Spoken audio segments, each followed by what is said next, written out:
Welcome to another edition of the Madison View. My name is Ralph Scott. Uh, this, this whole entire election cycle, is talking to you, is basically just explaining to you exactly how I felt. And like I've said in many previous videos, that, the, just like my campaign slogan, which is basically which is exactly what my campaign slogan is trying to say: God, family, and individual. Now, families are the most important thing in this country. We need to make sure they're good and solid. Children have houses, health care, food, etc. That's the reason why I proposed the amendment that I did, or the proposal of giving the children the same deduction on their income taxes as the adults. It should strengthen our family and stabilize our families, and it should make it a little bit easier to afford a house, et cetera, et cetera. Okay, now, even though, like I said, even though God is first, I'm not diminishing number two, okay? But without number one, God, you cannot guarantee the survivability of a family in America. What I mean by that is whenever you start blurring the line of separation of church and state, like the Christian nationalists want us to do, okay, you're going to pick a religion, right? The state will pick a religion. Whoever you elect will pick a religion. You have to follow that religion. First of all, just that right there in itself is a violation of the Declaration of Independence, which is what the whole entire revolution was fought over and for. So if you turn your back on the individual right to worship God how you choose, whatever religion you choose, or whether you choose not to have God, it's up to you. You are violating the Declaration of Independence, was fought and won and paid for in the blood of American patriots. So you're turning your back on patriotism. You're turning your back on the people who died in the battlefield, who gave up their livelihood, etc., their lives, to win us independence from the Declaration, from England. You're not a patriot if you prescribe to the separation with repealing the First Amendment. You're just not, because it violates individual liberty. Plus, like I said in a previous video, if you start going and blurring the lines between the church and state, okay, I'll give you this argument right here, okay. When Donald Trump saying that he wants immunity to even assassinate his political opponents, right there should throw up a red flag, first of all, because that's what's going to happen if you choose a national religion, okay? Someone, just like my mother and me, for example, my mother is a Republican. I'm a Democrat. So if you go back over the history of theology, of theocracies, okay, people who have an opposite point of view of the theocracy can either get thrown in jail or executed. Okay, and I've seen in a couple of videos where the radical right rather wants to execute Democrats. Specifically, they want to execute me because I'm a political opponent, and I choose to be a political opponent, and I'll always be a political opponent of extreme right-wing religion, as well as extreme left, the same way, communism, whatever you want to say. I'm a middle-of-the-road guy. You just don't do that. But like I said in a previous video, you cannot guarantee your family survival. And using my mother and me as an example, my family you cannot ensure the survival of my lineage of the Madison family. Because you can't, because every family has that political divide in it. Not everybody's a Republican all the way through the family. Not everybody's a Democrat all the way through the family. So that's what I'm saying in a previous video.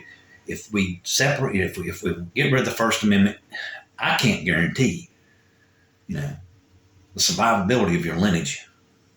You guys can't, but I'll promise you this much: I will be up there always fighting for the safeties of our families and our children, because that's a number one. Well, without number one, it's going to be hard to do number two, which is the family. Without the separation of church and state, it's going to be hard to protect families.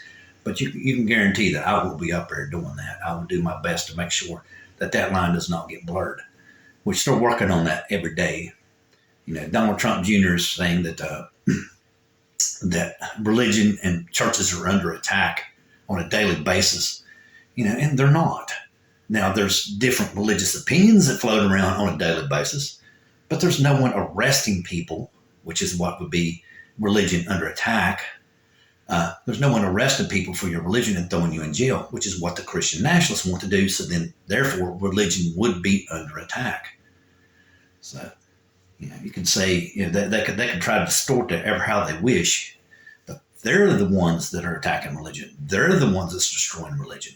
Just because you disagree with them doesn't mean that religion is under attack. It's called America. You're allowed to have opinion. You're allowed to live your life as you choose.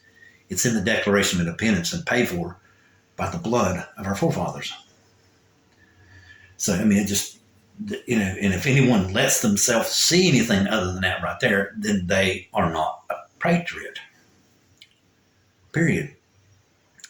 But anyway, like I said, the whole entire immunity argument, which in my opinion is just absolutely absurd, of wanting to execute somebody. I was watching a couple of videos on the internet because, see, a lot of these right-wing sites are not on mainstream media. They come off Truth Social, which is controlled by, of course, Mr. Donald Trump, the strong leader, Donald Trump, and they have to take themselves off the main media because they'll get thrown off for their hateful and violent content.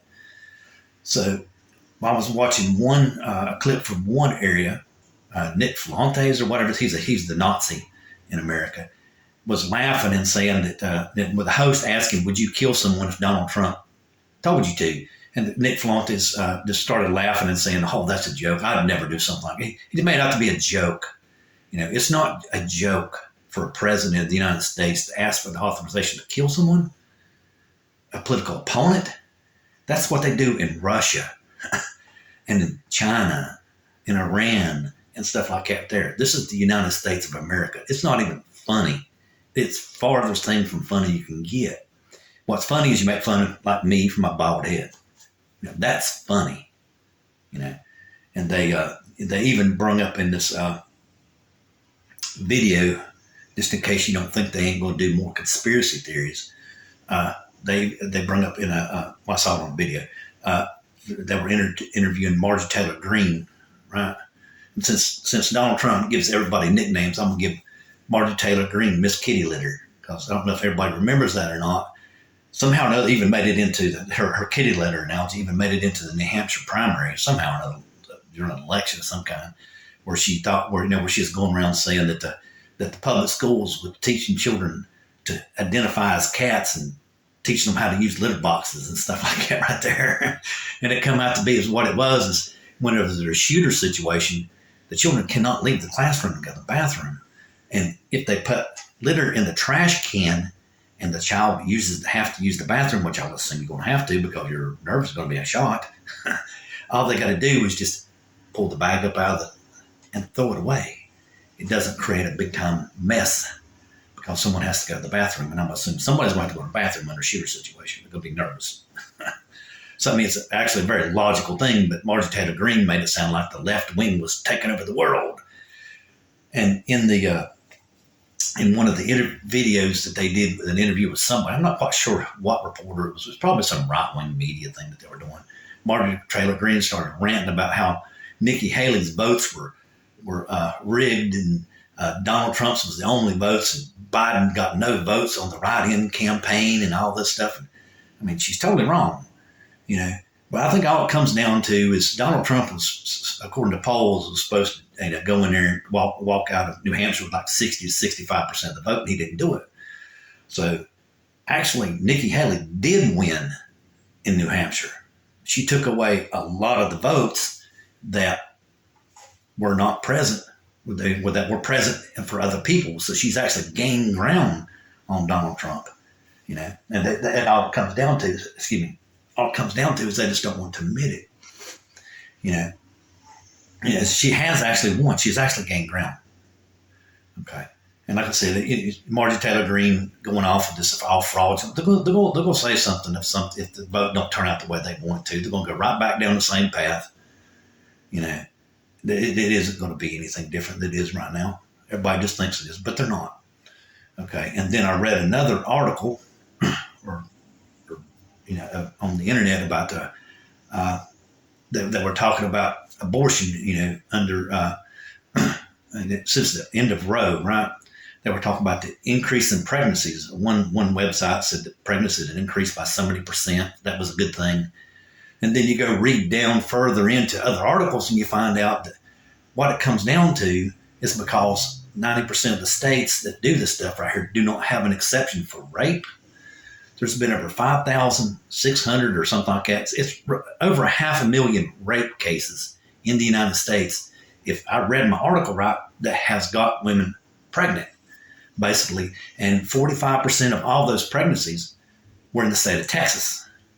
So this increase in birth, of pregnancy is due to rape. So, and that right there, in my opinion, is one of the more inhumane things that you could do. I just don't see how anyone could expect someone to raise a child that the person raped them. I mean, you would be sitting there looking at that person, that person's child, and it's your responsibility to raise them. I think that's very cold. I think it's even colder than the act of rape myself. Excuse me.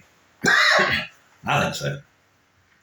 But, hey, these people come up with this stuff. I just don't understand.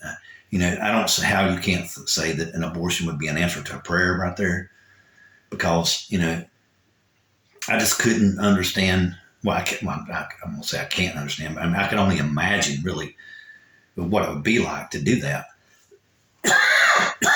I thank God I'm a man and I don't have to do something like that. But to me, it would be almost unfathomable, to raise a child like that. I see nothing wrong with it whatsoever. Like I said, I think that would be an answer to prayer. And that's all I like to say. Good night.